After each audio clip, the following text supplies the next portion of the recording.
Hey guys, I put together here a little summary of our lessons on graphical relationships topic. And it may not look like it's going to make a lot of sense, but if you sit down and look at all those dot points, it is all things we have discussed and looked at in class. So it's just a nice summary of everything. So let's go into our reciprocal graph is our first one. So remember that is the graph of sketching y equals 1 over f of x, which remember that's the same thing as f of x to the power of -1. So same idea.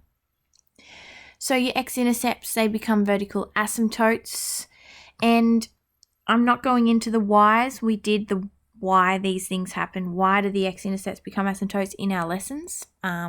Today's just summarizing it all. So if you can't remember, that's just where you need to go back to the lesson notes. The x-axis becomes a horizontal asymptote. Maximum and minimum swap around. They have the same x value, but obviously you just sub that x value in and you'll get your y value. And remember that as the function is getting bigger, the original function, our reciprocal function will be getting smaller because we're doing 1 over that function. And we came up with our acronym AIMS, okay? Now, the other ones didn't have acronyms. I always say that word wrong.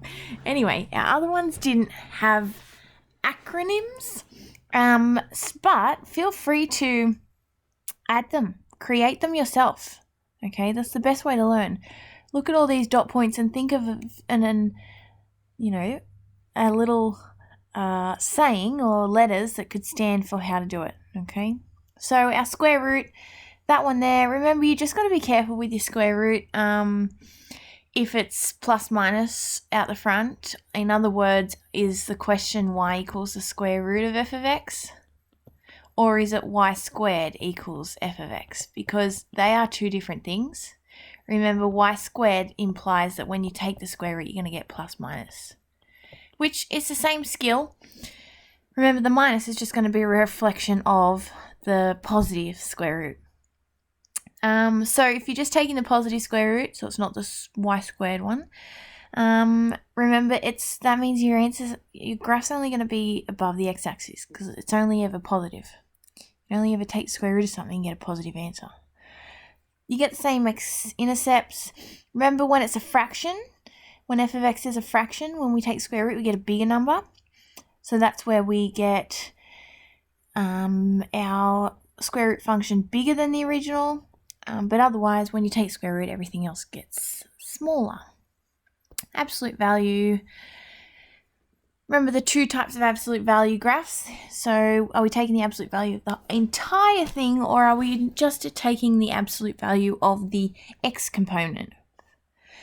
So if we're taking the absolute value of the entire thing, then anything that's under the x-axis just flips up and becomes a positive because it just makes anything negative positive. That's the definition of an absolute value.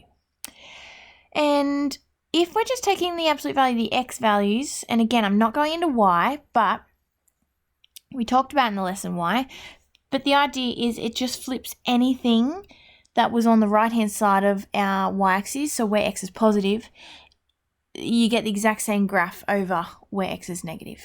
Okay, so it becomes an even graph, symmetrical. Then we have our addition. So remember, we can do these in two ways. So we can either be given the equations and you just add the equations. Remember, the idea with addition is our power never changes. So if you have a cubic multiplying with a parabola, your answer is going to be a cubic. So our power, the greatest power, will not change when you're adding. But otherwise, if you're not given the equation, that's when you take on a few of these little things. So we double the height of the intersection point between them, so their point of intersection. Obviously not if the point of intersection is on the x-axis, because that's just going to be at 0 then. But otherwise, you just double the height. Remember, if there's an x-intercept on one of the graphs, it'll hit your addition function will hit the other graph at that point. So that's where our next one talks about the overriding function. Okay, so if you have a quartic plussing with a straight line, your answer is going to be a quartic. Okay, and then I've put here y height. So that's where we talked about in class, you draw those little lines on and you can visually see how you would add the lines together if you need it. And multiplying, same idea. Okay, so you can be given the equations, pretty straightforward. Or if you're not given the equations, just know that the x-intercepts, they stay the same. And then this next part may not make a lot of sense, or if you can't quite remember, but it's basically, it's going back to our old negative numbers multiplying together laws, okay? Two negatives make positive, two positives make positive, but a negative and a positive make a negative. And that's where you know if one of your graphs under the x-axis in the negative region and one's in the positive, your answer is going to be in the negative because you've got a negative and a positive timing together. If they're both under the x-axis in the negative region, two negatives, your final function is going to be in the positive region. So they're those things to think about. So I've raced through that. What I want to start with is this example. So if you want to pause the video here, give this example a go on scrap bit of paper, okay? And then you can test yourself and see how you went. Otherwise, what I've just done is I've drawn the original function, and for A, B, C, D, and E, we're going to practice every single one of those, and then we'll go into an addition and multiplication. So pause the video, give it a go if you like. Otherwise, I'm going to jump straight in and let's do the answer for A. So like I said, this is our original function, okay? I've just drawn that. You should know how to draw that. It's a cubic, and you can see straight away our x-intercepts are 0, 4, and -1. Okay, there's our x-intercepts. So that's all I've drawn there. And then you can test a point or whatever you need to do and see which way our arrows heads go. So now I need to draw 1 over that. All right, if I have to draw 1 over that, let's think about what we've talked about. Our x-intercepts become vertical asymptotes. And this is our aims, okay? So, asymptotes done. Remember our x-axis is our horizontal asymptote. Okay, asymptotes done. Any intercepts, all right? So, let's think about our y-intercept is at x equals 0. So I might just put my function name here.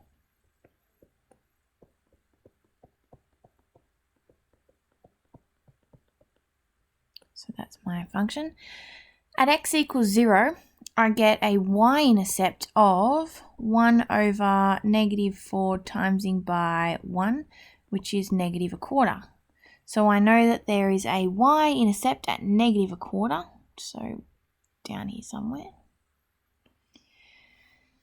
Okay, and we're not going to have any x-intercepts because we have our asymptote there. All right, minimums and maximums. So clearly we can see here there's a little maximum over here, and it's in between 0 and -1. So there's going to be a minimum at the x value of -1/2. So what I need to do is test into my equation -1/2. I'll do this in a different shade blue just so you can see what I'm doing. And you can plug this straight into your calculator, but it's good to show you're working.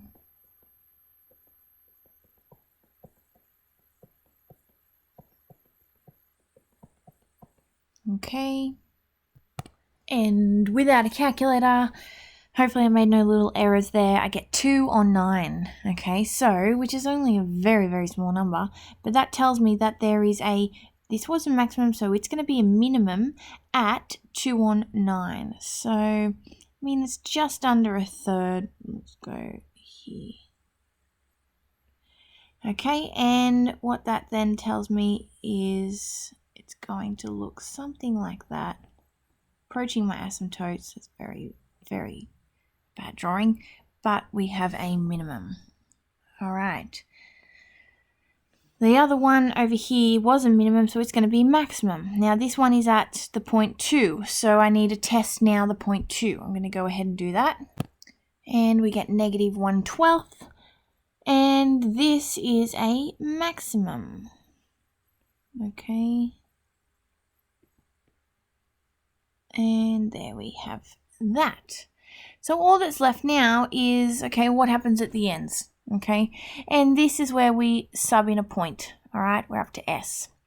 So I'm going to sub in a point, and that's just going to tell me what direction this last part goes in. So when I sub in a point, let's go 5. If I sub in the number 5 into my original equation, I'm going to have a positive answer. Okay, and you can check that for yourself, which tells me, and I also know that as I go to infinity, it's becoming smaller. So this comes down here. I should do it in the same color. And if I sub in a negative, -2, then I'm going to get, let's see, negative, negative, and negative, a negative number. Let me just double check that. -2, -6, and -1. Yep, negative number, which tells me, my part on this side of the graph is going to be like this. And there is the graph. Okay, now what we're going to do is draw b, which is the square root, and it's just the positive square root. Let's call this one b. All right, so the first thing you want to do with your square roots, we're going to have the same x-intercepts, okay? So straight away, and what color did I do?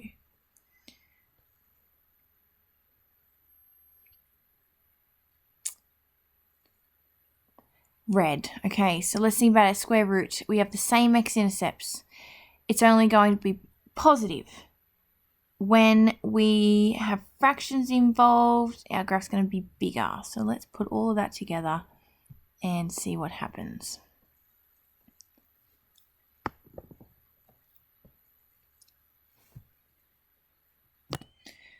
Okay, I've just spent a bit of time here making my graph more to scale. So what I did is I just calculated on the original graph what, and there's something I didn't do to start with, but just making it a bit more to scale so I knew, because it's important to know where the fractions are in these in your square root questions.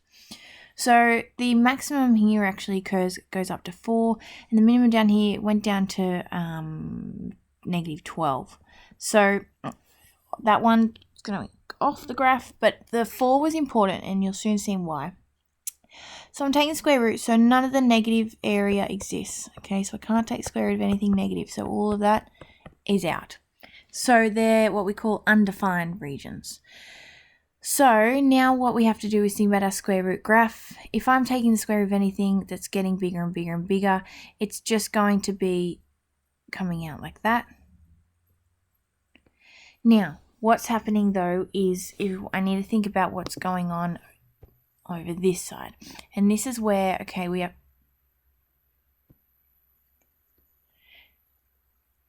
have to think about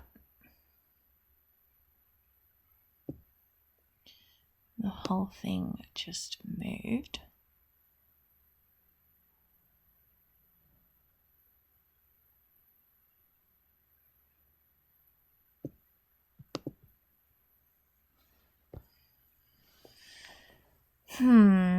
Well, let me just fix this up. Okay, back on. Now, we've got to think about this side over here, okay, when we're taking the square root. First things first is we're going to say, well, when I take the square root of my maximum here, it was 4, so I'm going to take the square root of 4. So now my maximum is going to be here at 2. Now we know this is 1. So what's actually going to happen is my graph needs to be if I do a dotted line here, outside of, or on top of, I should say, on top of the original function. It'll cross through, then it'll go in underneath the original function, and then it would be out on top of and then go through here. Again, my drawing's not great, but the idea is it needs to be on top of the function where we have fractions, and that's where the function is between 0 and 1. And then it crosses in, goes under the function around that, okay? So that's my graph there, the square root. Now, if it then asks for, think C, asks for the plus minus version of my square root. So I'm just going to add that onto here. Yes, so C is y squared, okay? So if it asks me for that, I'll do this one in pink. Remember, it's just going to be plus or minus that answer, what I've just done, which we've already done the positive, so the negative is just going to be including that part down like that. So that entire red and pink one would be the answer to C, but only the red part is the answer to B. All right, moving on. D. All right, D wants us to do the absolute value of the function, okay? I like absolute values. Let's go straight into it. Basically, if we're doing the absolute value of, and I put the absolute value in the wrong spot there, the absolute value of the entire function, it turns anything that's negative up positive. So all that part down there that's negative, it just flips up, becomes positive. All the part down here is negative, flips up, becomes positive. So the absolute value of the graph is simply just that. So E now, it only wants you to do the absolute value of the X component only, okay? Now, what I'm going to do is bring this over. We'll put E here. So I'll keep that other one in sight. If I'm doing E, it's the absolute value of just the X's, okay? Now, what that means is, okay, all of this side here will stay the exact same as the original function because they were already positive X values and that's not going to affect the answers whatsoever. But then all the negative X values become positive X values, which will give you the exact same answer as all those positive X values.